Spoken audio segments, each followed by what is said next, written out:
ਜੀ ਅਸਲਾਮ ਵਾਲੇਕੁਮ ਜੀ। ਸੱਜਣੋ ਮਿੱਤਰੋ ਤੇ ਬੇਲੀਓ, ਕੀ ਹਾਲ ਚਾਲ ਹੈ ਸਾਰਿਆਂ ਦਾ।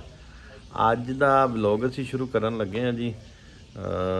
ਅੱਜ ਦਾ ਟੋਪਿਕ ਜਿਹੜਾ ਹੈ ਨਾ, ਈਰਾਨ ਔਰ ਇਸਰਾਈਲ ਦੀ ਔਰ ਅਮਰੀਕਾ ਦੀ ਜੰਗ ਦੇ ਮੁਤਲਕ ਹੈ। ਸਾਡੇ ਇੱਕ ਦੋਸਤ ਨੇ, ਇੱਕ ਦੋ ਦੋਸਤਾਂ ਨਾਲ ਅਸੀਂ ਗੱਪਸ਼ਪ ਲਗਾਵਾਂਗੇ, ਔਰ ਜਿਹੜੀ ਵੀ ਗੱਪਸ਼ਪ ਹੋਏਗੀ ਉਹ ਤੁਸੀਂ ਸੁਣੋਗੇ।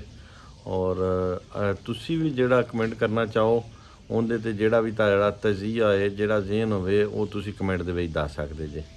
ਮਿਹਰਬਾਨੀ। ਅਸੀਂ ਜਾ ਰਹੇ ਹਾਂ ਜੀ ਹੁਣ ਦੁਕਾਨ 'ਤੇ।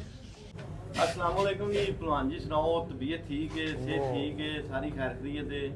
वालेकुम सलाम जी। अल्लाह का बड़ा ही शुक्र है जी, अल्हम्दुलिल्लाह बेहतरीन है, तबीयत ठीक है।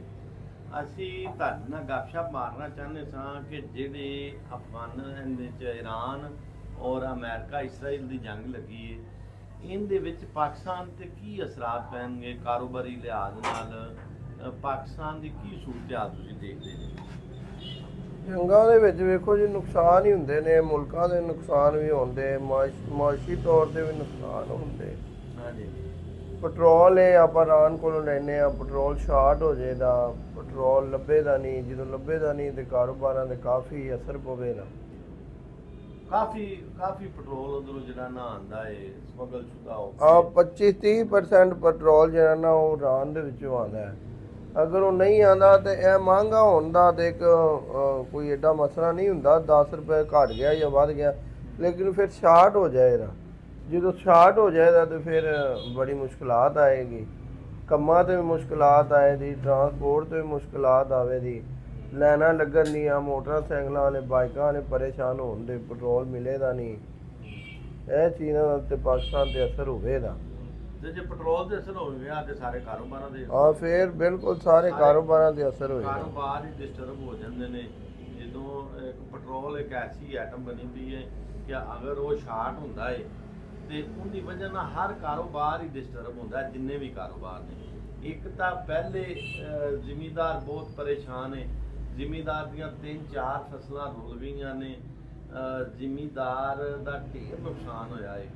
ਇਹ ਕਸਰ ਆ ਕੇ ਆਲੂਆਂ ਨੇ ਕੱਢ ਦਿੱਤੀ ਹੈ। ਜਿਵੇਂ ਉਹ ਕਹਿੰਦੇ ਨੇ ਨਾ, ਆਖਰੀ ਸੱਟ ਜਿਹੜੀ ਹੈ ਉਹ ਆਲੂਆਂ ਨੇ ਮਾਰੀ ਹੈ। ਉਹ ਆਲੂਆਂ ਦੀ ਐਸੀ ਸੱਟ ਵੱਜੀ ਹੈ ਕਿ ਕਈ ਜ਼ਿਮੀਂਦਾਰ, ਠੇਕੇਦਾਰ ਦੇ ਵਿੱਚੋਂ ਭੱਜ ਹੀ ਗਏ ਨਾ। ਜਿੰਨੇ ਵੀ ਠੇਕੇਦਾਰ ਸੀ ਨਾ, ਉਹ ਵਿੱਚੋਂ ਭੱਜ ਗਏ ਨੇ ਤੇ ਮਗਰ ਰਹਿ ਗਏ ਨੇ ਜਿਹੜੇ ਖੁਦ ਆਪਦੀਆਂ ਜ਼ਮੀਨਾਂ ਤੇ ਜ਼ਿਮੀਂਦਾਰਾਂ ਕਰਦੇ ਸਨ। ਉਹਨਾਂ ਲੋਕਾਂ ਨੇ ਵੀ ਹੁਣ ਬਥੇਰਾ ਕਰਜ਼ਾ ਚੁੱਕ ਲਿਆ ਹੈ, ਆਲੂਆਂ ਨੂੰ ਫੜ ਕੇ ਉਹਨਾਂ ਦਾ ਬੇੜਾ ਬਾਜਦਾ ਆਇਆ ਹੈ। ਤੇ ਅੱਲਾ ਖੈਰ ਕਰੇ, ਅੱਲਾਹ ਤਾਲਾ ਇਦਾਰ ਪਾਕਿਸਤਾਨ ਦੇ ਹਾਲਾਤ ਤੇ ਰਹਿਮ ਕਰੇ। ਇਹ ਸਾਨੂੰ ਸਮਝ ਨਹੀਂ ਆ ਰਹੀ ਕਿ ਅਗਾ ਕੀ ਬਣੇਗਾ।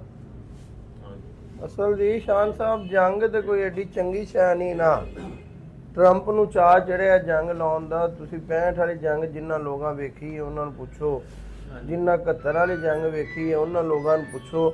ਜੰਗ ਦੇ ਵਿੱਚ ਤੇ ਹਮੇਸ਼ਾ ਨੁਕਸਾਨ ਹੀ ਹੁੰਦੇ ਨੇ ਤੇ ਮੁਲਕਾਂ ਦੇ ਵੀ ਮਾਮਲਾ ਗਲਤ ਹੋ ਜਾਂਦੇ ਆ। ਤੇ ਇਹ ਜਿਹੜੇ ਨਾ ਸਮਝ ਲੋਕ ਨੇ ਜਾਂ ਬੱਚੇ ਨੇ, ਉਹ ਸਮਝਦੇ ਨੇ ਕਿ ਜੰਗ ਲੱਗਣੀ ਚਾਹੀਦੀ ਹੈ, ਜੰਗ ਬੜੀ ਅੱਛੀ ਚੀਜ਼ ਹੈ।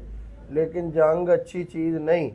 ਇਹ ਉਹਨਾਂ ਲੋਕਾਂ ਨੂੰ ਪੁੱਛੋ ਜਿਨ੍ਹਾਂ ਜੰਗਾਂ ਵੇਖੀਆਂ ਨੇ। ਜਿਵੇਂ ਕਿ 65 ਦੀ ਜੰਗ ਲੱਗੀ, ਲੋਕਾਂ ਵੇਖੀ ਹੈ। 71 ਵਾਲੀ ਲੋਕਾਂ ਵੇਖੀ ਹੈ। ਉਹਨਾਂ ਲੋਕਾਂ ਨੂੰ ਪੁੱਛੋ।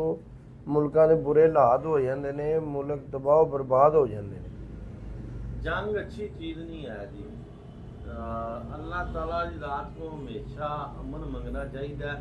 ਲੇਕਿਨ ਆਪਾਂ ਦੇਖ ਰਹੇ ਸਾਂ ਕਿ ਟਰੰਪ ਨੇ ਇਹ ਤਾਂ ਮੁਸੱਲਤ ਕਰ ਦਿੱਤੀ ਨਾ ਈਰਾਨ ਵਾਲਿਆਂ ਦੇ ਉੱਤੇ। ਇਹ ਇਰਾਨੀ ਕੌਮ ਇੱਕ ਗੈਰਤਮੰਦ ਕੌਮ ਹੈ। ਉਹਨਾਂ ਨੇ ਜਿਹੜਾ ਜਵਾਬ ਦਿੱਤਾ ਹੈ ਇਸਰਾਈਲ ਨੂੰ ਜਾਂ ਅਮਰੀਕਾ ਨੂੰ, ਉਹਨਾਂ ਨੇ ਜਵਾਬ ਦੇ ਕੇ ਸਾਰੇ ਮੁਸਲਮਾਨਾਂ ਨੂੰ ਖੁਸ਼ ਕਰ ਦਿੱਤਾ ਕਿ ਸਾਡੇ ਬਾਕੀ ਜਿੰਨੇ ਵੀ ਮੁਸਲਿਮ ਮਮਾਲਕ ਨੇ ਛੇਤੀ ਕੀਤੇ ਹਾਂ, ਅਮਰੀਕਾ ਦੇ ਅੱਗੇ ਕੋਈ ਖਲੋਂਦਾ ਨਹੀਂ, ਕੋਈ ਬਿਆਨ ਨਹੀਂ ਦਿੰਦਾ। ਵਾਹਿਦ ਈਰਾਨ ਇੱਕ ਐਸਾ ਮੁਲਕ ਸੀ ਕਿ ਜਦੋਂ ਵੀ ਅਮਰੀਕਾ ਵੱਲੋਂ ਕੋਈ ਧਮਕੀ ਮਿਲੀ ਹੈ, ਕੋਈ ਗੱਲ ਹੋਈ ਹੈ, ਈਰਾਨ ਨੇ ਉਸ ਚੀਜ਼ ਦਾ ਜਵਾਬ ਦਿੱਤਾ। ਤੇ ਅਸੀਂ ਦੁਆ ਗੋ ਆ ਈਰਾਨ ਵਾਸਤੇ ਕਿ ਅੱਲਾਹ ਤਾਲਾ ਇਦਾਤ ਈਰਾਨ ਦੀ ਹਿਫਾਜ਼ਤ ਫਰਮਾਏ ਤੇ ਇਹ ਜਿੰਨੀ ਯਹੂਦੀ ਲੋਬੀ ਹੈ ਇਹਨਾਂ ਨੂੰ ਨੇਸ ਤੋਂ ਨਬੂਦ ਫਰਮਾਏ। ਆਮੀਨ ਜੀ ਆਮੀਨ। ਅਸੀਂ ਜਨਾਬ, ਇਹ ਸਾਡੇ ਚਾਚਾ ਜੀ ਨੇ, ਸ਼ਿਕਾਰੀ ਵੀ ਨੇ ਔਰ ਸਾਡੇ ਬਜ਼ੁਰਗ ਵੀ ਨੇ। ਵੈਸੇ ਸਾਡੇ ਚਾਚਾ ਹਜ਼ੂਰ ਕੰਮ ਕਰਦੇ ਨੇ ਮਿਹਨਤ ਵਾਲਾ ਲੋਹੇ ਦਾ। ਇਸ ਵਜ੍ਹਾ ਤੋਂ ਇਹ ਮਹਿਸੂਸ ਨਹੀਂ ਹੁੰਦੇ ਕਿ ਬੁੱਢੇ ਹੁੰਦੇ ਪਏ ਨੇ। ਏਜ ਇਹਨਾਂ ਦੀ ਤਕਰੀਬਨ 60 ਸਾਲ ਹੋ ਚੱਲੀ, 60 ਸਾਲ ਹੋ ਚੱਲੀ ਹੈ ਜੀ।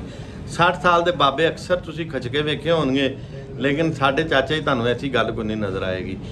ਅੱਛਾ, ਤੁਹਾਡਾ ਕੀ ਖਿਆਲ ਹੈ ਜੰਗ ਦੇ ਮੁਤਲਕ? ਈਰਾਨ ਤੇ ਇਸਰਾਈਲ ਔਰ ਅਮਰੀਕਾ ਦੀ ਜਿਹੜੀ ਜੰਗ ਹੈ, ਇਹਦੇ ਮੁਤਲਕ ਤੁਹਾਡਾ ਕੀ ਕਹਿਣਾ ਹੈ?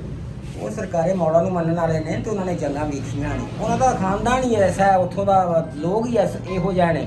ਉਹ ਇਹਨਾਂ ਨੂੰ ਕੁਛ ਨਹੀਂ, ਜਿਹੜੇ ਹੈਗੇ ਨਾ ਲਾਬੀ ਜਿਹੜੇ ਨੇ, ਇਹ ਲੋਕ ਜਿਹੜੇ ਨੇ ਯਹੂਦੀ ਲਾਬੀ, ਇਹਨੂੰ ਤਾਂ ਮੰਨਦੇ ਹੀ ਨਹੀਂ। ਉਹ ਚਾਹੀਦਾ ਜਨਾਬ ਕਹਿਣਾ ਹੈ ਕਿ ਉਹ ਅਲੀ ਦੇ ਮੰਨਣ ਵਾਲੇ ਨੇ, ਮੌਲਾ ਹਸਨ ਹੁਸੈਨ ਦੇ ਮੰਨਣ ਵਾਲੇ ਨੇ, ਉਹਨਾਂ ਨੂੰ ਸੱਤੇ ਹੀ ਖੈਰਾਂ ਨੇ, ਤੇ ਉਹ ਇੱਕ ਗੈਰਤਮੰਦ ਕੌਮ ਹੈ। ਉਹਨਾਂ ਨੇ ਇਹ ਯਹੂਦੀ ਲਾਬੀ ਨੂੰ ਵਕਤ ਲਾਈ ਰੱਖਣਾ ਹੈ। ਚਾਚੇ ਦਾ ਕਹਿਣ ਦਾ ਮਕਸਦ ਜਿਹੜਾ ਨਾ ਇਹ ਸੀ। ਹਾਂਜੀ ਅੰਕਲ ਜੀ, ਬਿਲਕੁਲ ਐਵੇਂ ਹੀ ਹੈ ਭਾਜੀ, ਜਿਵੇਂ ਤੁਸੀਂ ਬੋਲਿਆ ਇਸ ਤਰ੍ਹਾਂ ਹੀ ਅੱਲਾਹ ਦੇ ਹੁਕਮ ਨਾਲ ਐਵੇਂ ਹੀ ਹੋਣਾ ਇਹਨਾਂ ਨਾਲ। ਅੱਜ ਦਾ ਵਲੋਗ ਤੁਸੀਂ ਸਾਰਾ ਦੇਖਿਆ ਹੈ। ਈਰਾਨ ਔਰ ਅਮਰੀਕਾ ਇਸਰਾਈਲ ਦੀ ਜੰਗ ਦੇ ਮੁਤਲਕ ਤੁਹਾਡਾ ਕੀ ਖਿਆਲ ਹੈ? ਕਾਰੋਬਾਰ ਤੇ ਕਿੰਨੇ ਕੁ ਅਸਰਾਤ ਪੈਣਗੇ ਔਰ ਈਰਾਨ ਦਾ ਕੈਸਾ ਕਦਮ ਰਿਹਾ ਹੈ? ਇਹਨਾਂ ਮੁਤਲਕ ਤੁਸੀਂ ਜ਼ਰੂਰ ਸਾਨੂੰ ਕਮੈਂਟ ਬਾਕਸ 'ਚ ਆ ਕੇ ਦੱਸਣਾ ਹੈ। ਮਿਹਰਬਾਨੀ, ਸ਼ੁਕਰੀਆ।